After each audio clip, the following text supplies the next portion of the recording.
السلام علیکم ورحمۃ اللہ وبرکاتہ۔ ناظرین، استقبال ہے فکر خبر اسٹوڈیو میں رضوان احمد ندوی ملکی اور عالمی اہم اور خاص خبروں کے ساتھ۔ تو ناظرین، بڑھتے ہیں خبروں کی تفصیلات کی طرف۔ رمضان کے مقدس مہینے میں بھی فلسطینیوں کے لیے امتحانات کم نہیں ہو رہے۔ اپنی سرزمین بچانے کے لیے فلسطینیوں کی جدوجہد کا عالم یہ ہے کہ ہر روز نوجوان قربانی پیش کر رہے ہیں۔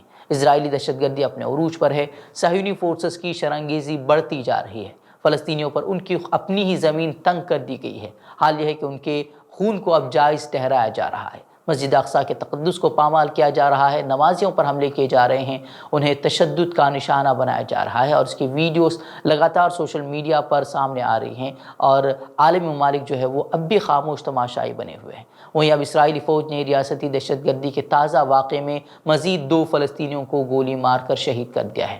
غربی کنارے کے شہر نابلس میں اسرائیلی فوجوں کی فائرنگ سے 2 فلسطینی شہید ہو گئے ہیں۔ دونوں افراد کی لاشوں کو بھی ان کے گھر والوں کے حوالے نہیں کیا گیا، بلکہ وہ اسرائیلی فوج اسے اپنے قبضے میں اسے لے گئی ہے۔ جو 2 نوجوان مارے گئے ہیں اس میں سے ایک اسعود جو ہے وہ فلسطین اتھارٹی کی سیکیورٹی فورسز کا رکن تھا، جبکہ ابو ذر نے 7 سال جو ہے وہ اسرائیلی جیل میں گزارے تھے۔ وہیں گزشتہ روز مقبوضہ مغربی کنارے میں بھی یہودی آباد کاروں کی ریلی کے دوران جھڑپوں میں اسرائیلی فوج کی فائرنگ سے ایک 15 سالہ نوجوان شہید ہو گیا تھا۔ تو ناظرین، یہ سب حالات ہیں فلسطین کے، وہاں مسلمانوں کے ساتھ کس طریقے سے ظلم ہو رہا ہے وہ ہم سبھی دیکھ رہے ہیں۔ عالم اسلام کے حالات کیا ہے وہ بھی ہمارے سامنے ہیں، مسلمانوں کے حالات ہندوستان میں کس طریقے سے ہیں، کس طریقے سے یہاں کے امن کو برباد کرنے کی کوشش کی جا رہی ہے وہ بھی ہمارے سامنے ہے۔ تو رمضان کا مقدس مہینہ ہمارے سامنے ہے، تو اپنی دعاؤں میں مسلمانوں کو خاص طور پر یاد رکھیں، خاص طور پر فلسطین کے مسلمانوں کا نام لے کر ان کے لیے دعائیں ضرور کریں، ہندوستان میں امن و امان کے لیے بھی دعائیں ضرور کریں۔ تو کرناٹک میں اسمبلی انتخابات کے لیے بی جے پی نے گزشتہ روز اپنی پہلی فہرست جاری کر دی ہے۔ لسٹ جاری ہوتے ہی بی جے پی میں بوال بھی شروع ہو چکا ہے۔ کچھ سابق امیدواروں نے لسٹ میں جب اپنا نام نہیں دیکھا تو پھر انہوں نے بغاوت شروع کر دی ہے۔ سابق وزیر اعلیٰ جگدیش شٹر جو کہ 6 بار سے MLA رہ چکے ہیں، ان کو بی جے پی نے اس بار ٹکٹ نہ دینے کا فیصلہ کیا ہے، جس سے انہوں نے ناراضگی کا اظہار کیا ہے۔ وہیں سابق نائب وزیر اعلیٰ لکشمن ساودی نے ٹکٹ نہ ملنے پر پارٹی کی رکنیت سے استعفیٰ دینے کی بات کہی ہے۔ ہو سکتا ہے کہ وہ اب آگے جا کر کانگریس میں شامل ہو جائیں۔ انہوں نے کہا کہ وہ جمعرات کو اس سلسلے میں حتمی فیصلہ لیں گے۔ وہیں بی جے پی نے حجاب تنازع کا مرکز رہے اڈپی سے موجودہ MLA رگھوپتی بھٹ کا ٹکٹ کاٹ کر حجاب تنازع پر سب سے زیادہ اشتعال انگیزی کرنے والے یشپال سورنا کو ٹکٹ دینے کا فیصلہ کیا ہے۔ ویسے رگھوپتی بھٹ بھی حجاب تنازع شروع کرنے میں ان کا اہم رول رہا ہے، لیکن یشپال سورنا نے 10 قدم ان سے آگے بڑھ کر مسلم طالبات کی تذلیل کرنے میں، انہیں برا بھلا کہنے میں کوئی کسر نہیں چھوڑی تھی۔ انہوں نے طلباء کو دہشت گرد تک کہہ کر پکارا تھا، اور حجاب کے مقابلے کے لیے طلباء میں زعفرانی شال تقسیم کر حجاب تنازع کو ہوا دینے میں ان کا بڑا ہاتھ بتایا جاتا ہے۔ اور اس تنازع کے بعد کرناٹک میں فرقہ وارانہ کشیدگی بھی دیکھنے کو ملی تھی، اور اسکولی بچے جو کہ ملک کا مستقبل ہیں انہیں سڑکوں پر نفرت پھیلانے کے لیے چھوڑ دیا گیا تھا۔ اس کی ویڈیوز جو ہے وہ ہم نے پہلے دیکھی تھی کہ کس طریقے سے جو ہے وہ ہنگامہ آرائی ہوئی تھی۔ بہرحال ہر پارٹی کا اپنا ایجنڈا ہوتا ہے، کوئی تعلیم یافتہ شخص کو ٹکٹ دیتا ہے، کوئی سماجی کارکن کو دیتا ہے، تو کوئی سماج سدھارک کو دیتا ہے، لیکن بی جے پی نے اب سٹنگ MLA کا ہاتھ چھوڑ کر ان صاحب کا ہاتھ تھام لیا ہے جن کی مسلم دشمنی کی ایک تاریخ رہی ہے۔ وہیں بی جے پی نے کل 224 میں سے 189 حلقوں کے لیے اپنے امیدواروں کا اعلان کیا تھا، اور فہرست میں 52 نئے چہروں کو موقع دیا گیا ہے۔ 51 امیدوار لنگایت طبقے سے تعلق رکھتے ہیں، جبکہ 41 جو ہیں وہ وکلیگا سے تعلق رکھتے ہیں، جو کہ ریاست کی 2 بڑی برادریاں مانی جاتی ہیں۔ وہیں پارٹی نے اعلان کیا ہے کہ سینئر وزراء وی سومنا اور آر اشوک بالترتیب ورونا اور کنکاپور سے سابق وزیر اعلیٰ سدھرمیا اور کرناٹک کے کانگریس سربراہ شیو کمار کے خلاف انتخاب لڑیں گے۔ وہیں سابق وزیر CP یوگیشور ایک بار پھر JDS لیڈر اور سابق وزیر اعلیٰ HD کماراسوامی سے چننا پٹنا میں مقابلہ کریں گے۔ وہیں بھٹکل اناور حلقے سے بھی بی جے پی رکن اسمبلی سنیل نائک کے خلاف کٹر ہندوتوادی لابی کی طرف سے کی گئی کوششیں دھری کی دھری رہ گئی ہیں۔ سنیل نائک کے خلاف بدعنوانی کے الزامات عائد کرنے کے باوجود سنیل نائک کو بی جے پی نے دوبارہ ٹکٹ دے دیا ہے۔ حالانکہ قیاس آرائیاں کی جا رہی تھی کہ اس مرتبہ سنیل نائک کی جگہ گووندا نائک کو بی جے پی اپنا امیدوار بنائے گی، اور ٹکٹ نہ ملنے کی صورت میں سنیل نائک اپنا پالا بدل سکتے ہیں۔ اس طرح کی باتیں گزشتہ روز کی جا رہی تھی، لیکن یہ تمام باتیں دھری کی دھری رہ گئی جب بی جے پی نے سنیل نائک کو ٹکٹ دینے کا اعلان کر دیا۔ اور زوراور لیڈر عتیق احمد کو ایک معاملے میں عدالت میں پیشی کے لیے الہ آباد لایا جا رہا ہے۔ رات کے تقریباً 1:30 بجے جب پولیس کی گاڑی راجستھان کے بوندی ضلع میں ٹھہری تو اس نے صحافیوں کے سوالوں پر رد عمل ظاہر کرتے ہوئے کہا کہ اس کا خاندان پوری طرح برباد ہو گیا ہے اور اب تو اسے محض رگڑا جا رہا ہے۔ امیش پال کے قتل پر سوال پوچھے جانے پر بھی عتیق احمد نے کہا کہ میں تو جیل میں تھا، مجھے اس کے بارے میں کوئی جانکاری نہیں ہے، جو بھی الزامات مجھ پر عائد ہو رہے ہیں وہ یک طرفہ ہیں۔ عتیق احمد نے مدھیہ پردیش کے شیو پوری میں کہا کہ سابرمتی جیل میں انہیں پریشان کیا جا رہا ہے۔ انہوں نے کہا کہ وہاں سے انہوں نے کوئی فون نہیں کیا، وہاں پر جیمرز لگے ہوئے ہیں، میں نے جیل سے کوئی سازش نہیں کی، میں 6 سال سے جیل میں ہوں۔ اس طرح کی باتیں انہوں نے کی۔ انہوں نے کہا کہ میرا پورا خاندان برباد ہو چکا ہے۔ بتا دیں کہ گزشتہ دنوں امیش پال قتل معاملے کے بعد 6 سال سے جیل میں بند عتیق احمد پر اس قتل کی سازش کا الزام عائد کیا گیا اور ان کے پورے خاندان کے خلاف کیس درج کیا گیا، یہاں تک کہ گھر کی خواتین تک کو کیس کا ملزم بنایا گیا ہے، جس پر حیرانی کا بھی اظہار کیا جا رہا ہے۔ جبکہ خاندان کے کئی افراد کو گرفتار کر لیا گیا ہے، باقی بچے لوگ جو ہیں وہ گرفتاری کے خوف سے چھپتے پھر رہے ہیں اور یوگی حکومت ان پر الزامات ثابت ہونے سے قبل ہی مجرموں جیسی کارروائی کرتی ہوئی نظر آ رہی ہے۔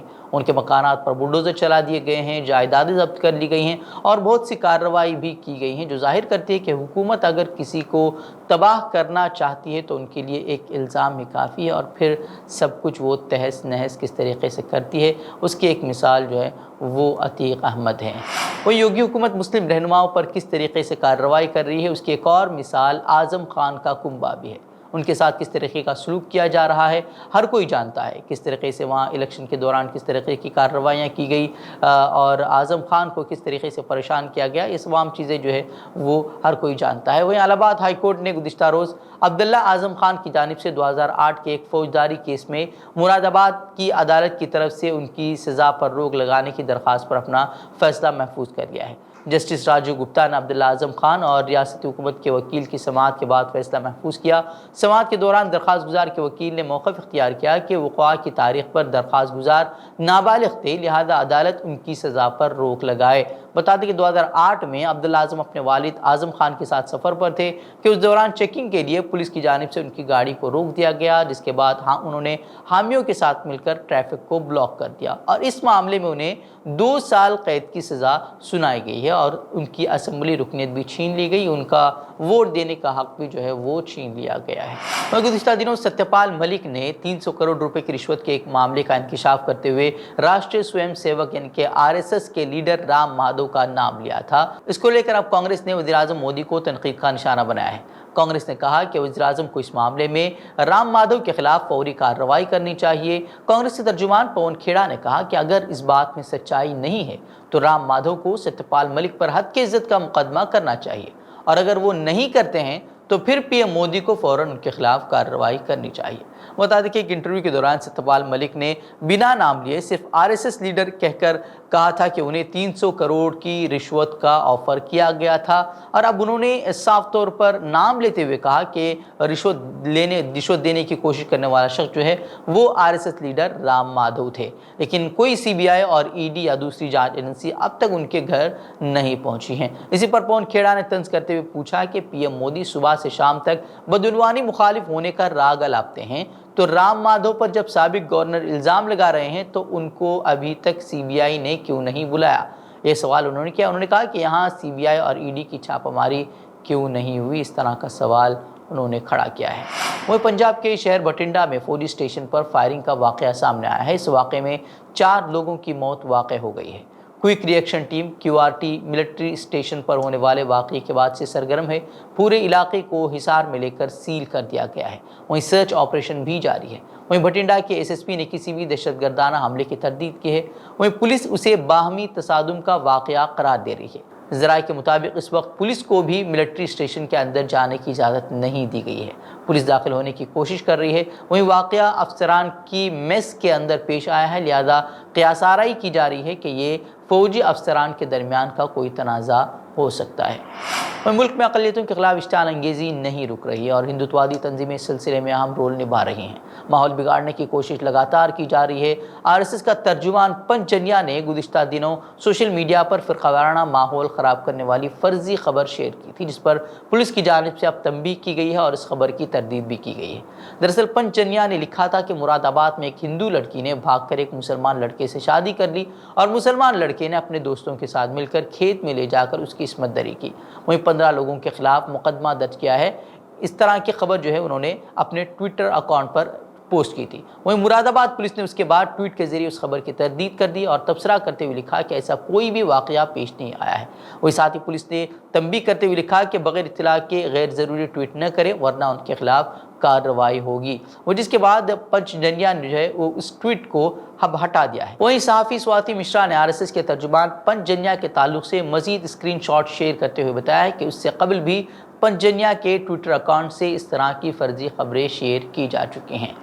وہ ملک بھر میں متعدد مقامات پر شدت پسند ہندوتو تنظیمیں باقاعدہ پروگرام کا انعقاد کر کے مسلمانوں اور عیسائیوں کے اقتصادی بائیکاٹ کی اپیل کر رہی ہیں۔ تازہ رپورٹ کے مطابق چھتیس گڑھ کے بھیم تارا کے بیرن پور گاؤں میں گزشتہ دنوں تشدد کے واقعے کے بعد وشو ہندو پریشد کی طرف سے بلائے گئے چھتیس گڑھ بند کے دوران بستر ضلع کے جگدل پور شہر میں وشو ہندو پریشد کے عہدیداران نے مسلمانوں اور عیسائیوں کے خلاف احتجاجی مظاہرہ کیا اور اس موقع پر موجود سینکڑوں کی تعداد میں لوگوں سے مسلمانوں اور عیسائیوں کے معاشی بائیکاٹ کی اپیل بھی کی۔ وہ اقتصادی بائیکاٹ کے حلف کے پروگرام میں وشو ہندو پریشد کے ساتھ BJP کے متعدد سینئر رہنما بھی موجود تھے اور اس کی ویڈیو جو ہے اب سوشل میڈیا پر وائرل ہو رہی ہے۔ دہلی میں موجود مسجد بنگالی مارکیٹ کے مدرسے کا کچھ حصہ بلڈوزر کے ذریعے سے انتظامیہ نے منہدم کر دیا ہے۔ یہ کارروائی Land and Development Office LNDO کی طرف سے کی گئی ہے۔ اس بارے میں مسجد مینجمنٹ کا دعویٰ ہے کہ بغیر کسی جانکاری اور نوٹس کے بلڈوزر چلانے کی کارروائی کی گئی ہے۔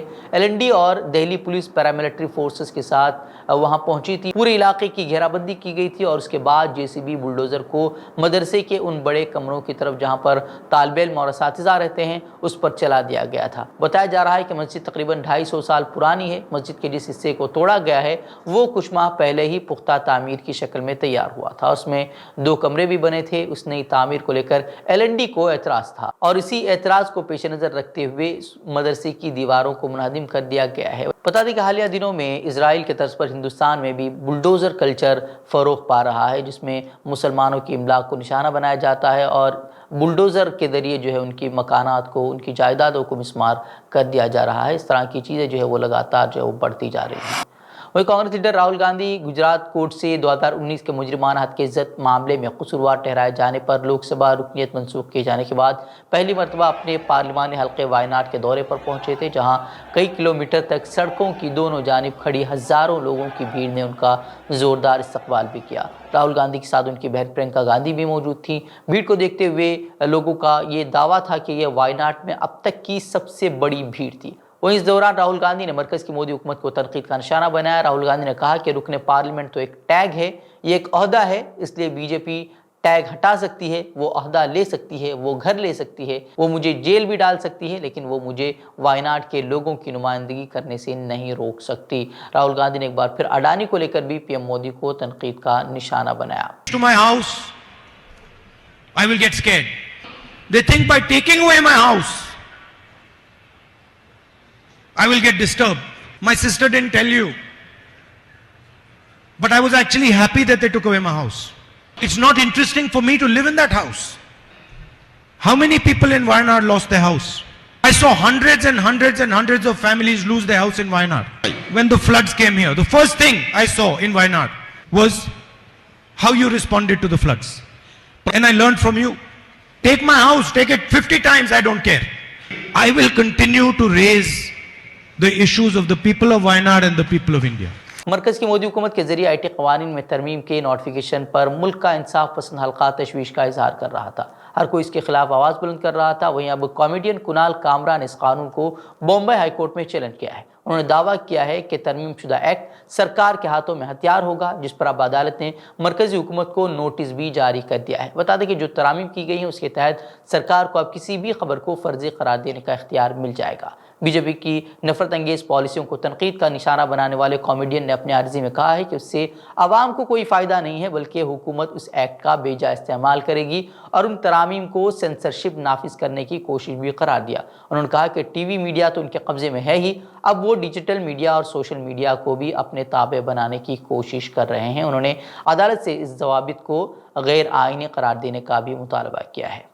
وہ میانمار کی فوج نے فوجی حکومت کے مخالفین کی جانب سے منعقدہ ایک تقریب پر فضائی حملے کر دیے ہیں، جس کے سبب بچوں سمیت 100 افراد ہلاک ہوئے ہیں۔ ایک مقامی جمہوریت نواز گروپ اور آزاد میڈیا کے ایک رکن نے کہا کہ فوجی حکومت اپنے خلاف جاری وسیع تر مسلح جدوجہد کا مقابلہ کرنے کے لیے فضائی حملوں کا تیزی سے استعمال کر رہی ہے، جو فروری 2021 میں اس وقت شروع ہوئی تھی جب فوج نے آنگ سان سوچی کی منتخب حکومت سے اقتدار کو چھین کر اس پر قبضہ کر لیا تھا۔